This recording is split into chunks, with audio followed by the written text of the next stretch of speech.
Oregon, 1903. A quiet valley town surrounded by pine and fog. Population, 312. The kind of place where the church bell told the time and secrets stayed buried. That winter, a man named Sheriff William Lang received a letter.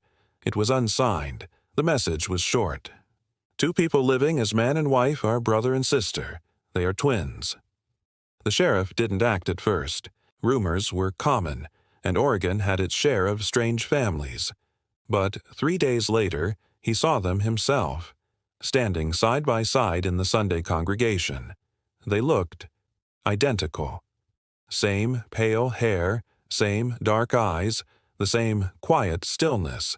The townspeople called them Samuel and Sarah Vane, and no one seemed to know where they came from. The Vanes had arrived in Oregon the previous spring. They purchased a small farmhouse near the edge of the forest. They worked hard, paid in cash, and spoke little. Neighbors noticed their manner, polite but distant. They always addressed each other formally, never by name. At first, the townsfolk assumed they were newlyweds escaping the chaos of the East. But whispers began. The way they moved in perfect rhythm. How they would sometimes stop talking mid-sentence, as if hearing each other's thoughts. And one doctor, summoned after Sarah's brief illness, remarked that their blood type was identical. A rarity at the time. Then came the birth. A child in December 1903. Born at home, no midwife, no doctor, only the sheriff's records confirm it. One infant male, no name registered. The story might have vanished there if not for the flood of 1921. The Vane farmhouse was destroyed. Inside the debris, searchers found a water-damaged trunk. Among the items, a Bible. Handwritten notes filled its margins, not prayers, but genealogy. It traced the Vane family line backward to 1867. Two names appeared repeatedly, Samuel and Sarah. Generation after generation, the same pair. Each entry dated roughly 25 years apart. Each time, a new location: Iowa, Missouri, Montana, Oregon. The implication was impossible, unless the same bloodline had preserved itself through the twins, again and again. By 1936, the property had long been abandoned. Children dared each other to approach the ruined house. That year, a surveyor found something half buried behind the foundation. Small stone markers arranged in pairs. The engravings were faint.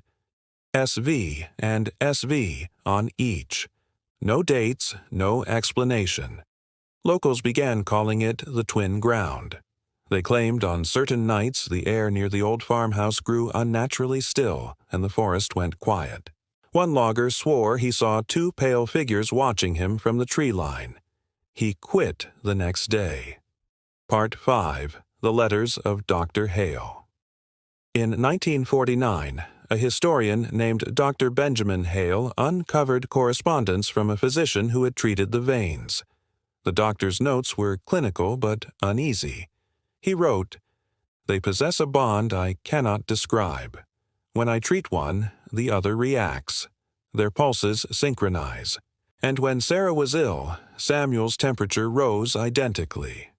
The final entry read, "Sarah is with child again. I advised rest." Samuel simply smiled and said, "She cannot rest. We are the same." After that, no more letters. No trace of the Vanes was ever found again. Modern genealogists claim that several families in northern Oregon share an unusual genetic marker, an inherited mirror twin trait found in less than 0.01% of the population.